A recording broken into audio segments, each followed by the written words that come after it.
Court officials in Nashville now admit they made a mistake in how they released Bricen Rivers out of jail just days before he was charged with the murder of his ex-girlfriend, Lauren Johansson. I had a chance to speak with the criminal court chief deputy clerk, Julius Sloss, who told me someone in his office made the mistake of not sending all of Rivers' bail conditions to the Davidson County Jail. These are the documents that essentially say, this is what you have to do in order for this person to be released. And also, this is what this person can and cannot do while they're out on bond. When our employees sent the release to the sheriff, unfortunately, it did not contain the conditions of the bond. Which is why they say the jail had no idea that Rivers could only be released between certain hours and only to the custody of his bonding company. Bricen walked out of jail with no supervision around. He could have walked off and we wouldn't have had any idea as to where he was. Sloss says that there will be disciplinary action for the person who made the mistake in the first place, but he wouldn't tell us any more than that. Instead, he says their focus right now is creating as many stopgaps as possible using technology so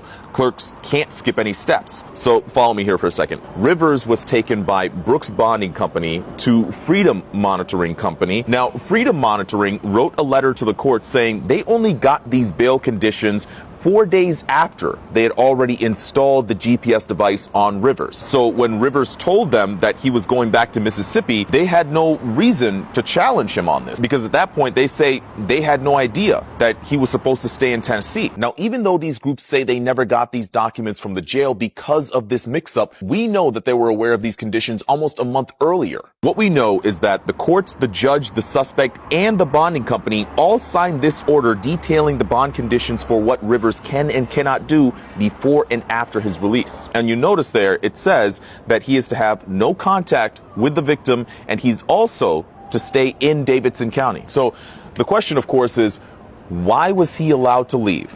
Not quite sure, but it's clear based on this document that Rivers and all of these different people involved knew he couldn't leave Tennessee, and yet he did so anyway. Not only that, but he came back from Mississippi to Nashville to get a new GPS device and then went back to Mississippi. That's where he is right now, sitting in jail for the death of his ex-girlfriend.